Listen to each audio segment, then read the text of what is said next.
चलिए दोस्तों, आज देखते हैं मौलिक अधिकार का तीसरा पार्ट।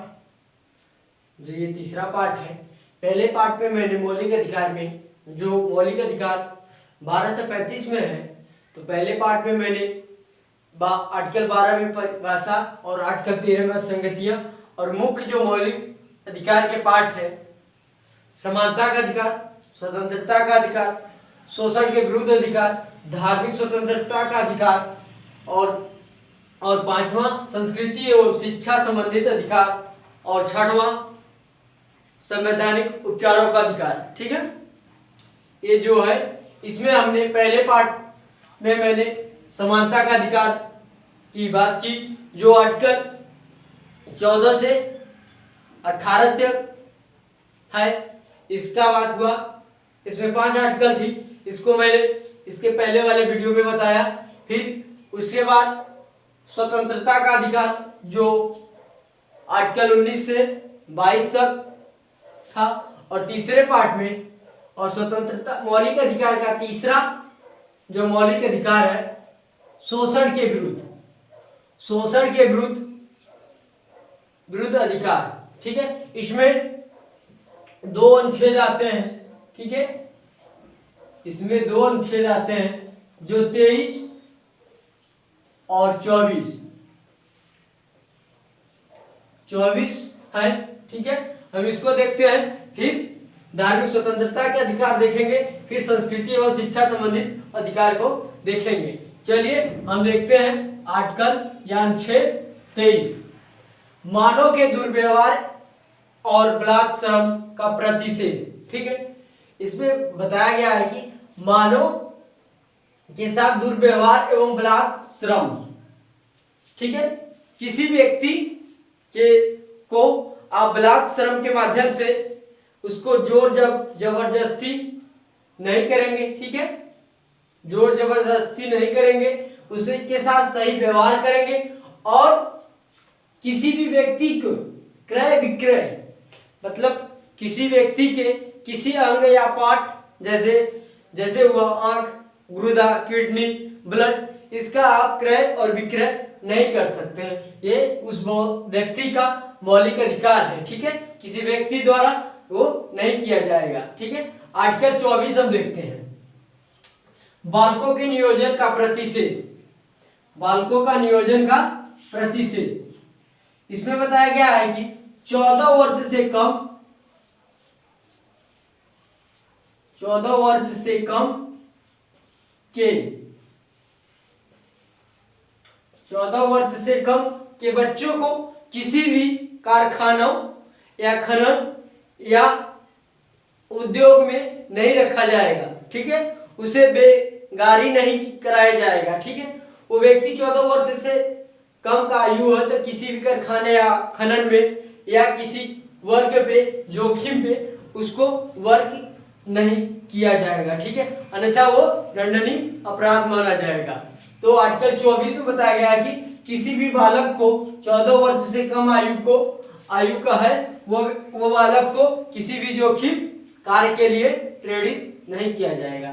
चलिए अब अगला देखते हैं, जो मौलिक अधिकार का 5वां है, धार्मिक स्वतंत्रता का अधिकार। यह अनुच्छेद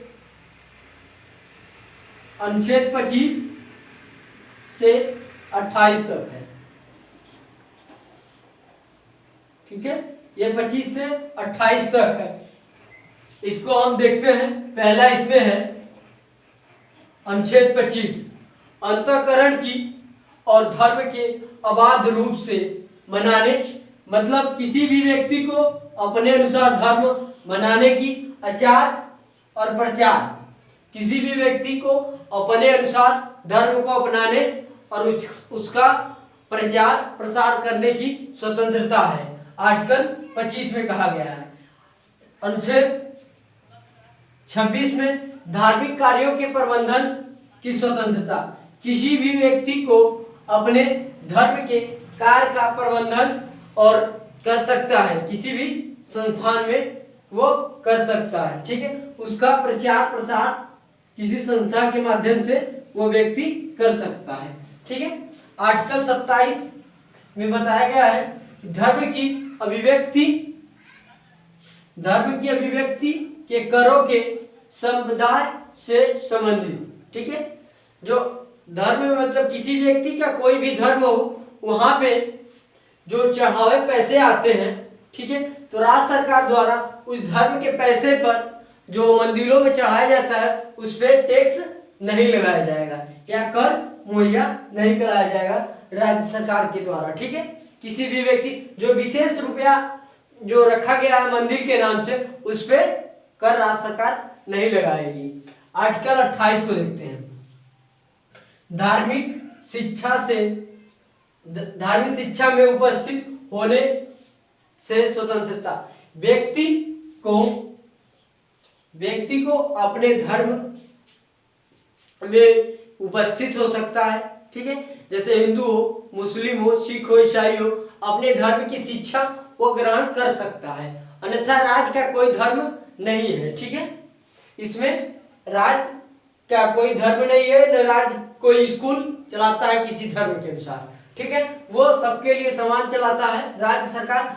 व्यक्ति जो अपने अनुसार अपने धर्म को अपनाकर अपनी उसकी शिक्षा व्यवस्था कर सकता है। ठीक है, अगला हम देखते हैं मौलिक अधिकार का 5वां पाठ है जो संस्कृति एवं शिक्षा संबंधित अधिकार। यह अनुच्छेद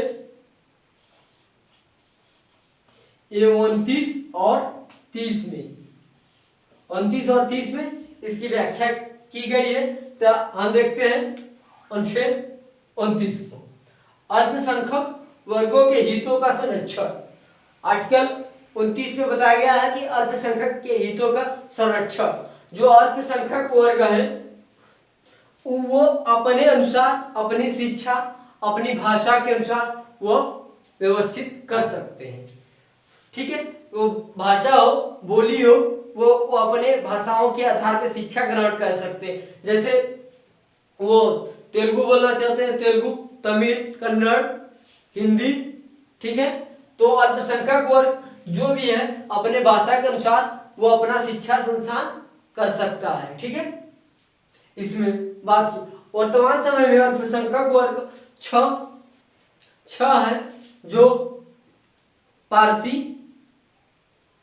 पारसी, मुस्लिम, जैन, ईसाई, ठीक, बौद्ध। ठीक है, ये अल्पसंख्यक वर्ग है। इस वर्तमान समय में 6 अल्पसंख्यक वर्गों की बात की गई है। पारसी, ईसाई, सिख, बौद्ध, जैन अल्पसंख्यक वर्गों के समुदाय में, मुस्लिम को अल्पसंख्यक वर्ग के समुदाय में वर्तमान समय में रखा गया है। ठीक है, आर्टिकल हम 30 देखते हैं। शिक्षा संस्थानों की स्थापना एवं प्रशासन करने का अल्पसंख्यक वर्गों का संरक्षण।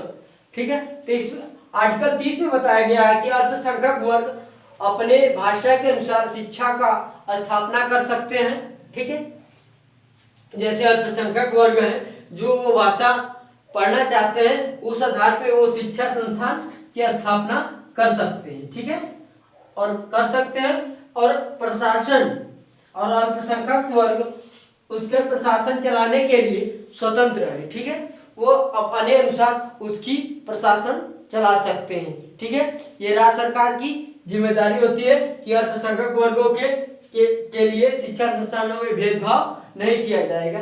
वो भी जो भी केंद्र सरकार के अनुसार अनुदान मिलेगा सबके लिए समान मिलेगा। इसलिए अल्पसंख्यक वर्गों के लिए भी शिक्षा संस्थानों की जो भी राशि केंद्र के माध्यम से मिलेगी इसमें भेदभाव नहीं किया जाएगा और अल्पसंख्यक वर्ग जो रहेंगे वो अपनी प्रशासन अपने अनुसार बना लेंगे। ठीक है, तो हमने आज शोषण के विरुद्ध अधिकार देखा और धार्मिक स्वतंत्रता का अधिकार और संस्कृति एवं शिक्षा का अधिकार देखा। जो आर्टिकल शोषण के विरुद्ध अधिकार 23 और 24 में था, धार्मिक स्वतंत्रता का अधिकार 25 से 28 में और संस्कृति एवं शिक्षा संबंधित अधिकार आर्टिकल 29 और 30 में है। ठीक है, तो इस प्रकार से आप दोस्तों 1 से 2 बार वीडियो देखिए और ये आपको याद हो जाएगा। एक पॉइंट और है इसमें। ठीक है, आर्टिकल यहाँ पे आर्टिकल 25 को धार्मिक स्वतंत्रता में एक है जो आप देखते होंगे कि सिख लोग कृपाण अपने शादी विवाह में या किसी फंक्शन में कृपाण लेके छोटे से चलते हैं, ठीक है। वो उनके कंधे से लगा हुआ कृपाण या अपने पैंट में लगाए रहते हैं, तो वो उनकी धार्मिक स्वतंत्रता का अधिकार है आर्टिकल 25 क के अनुसार, ठीक है।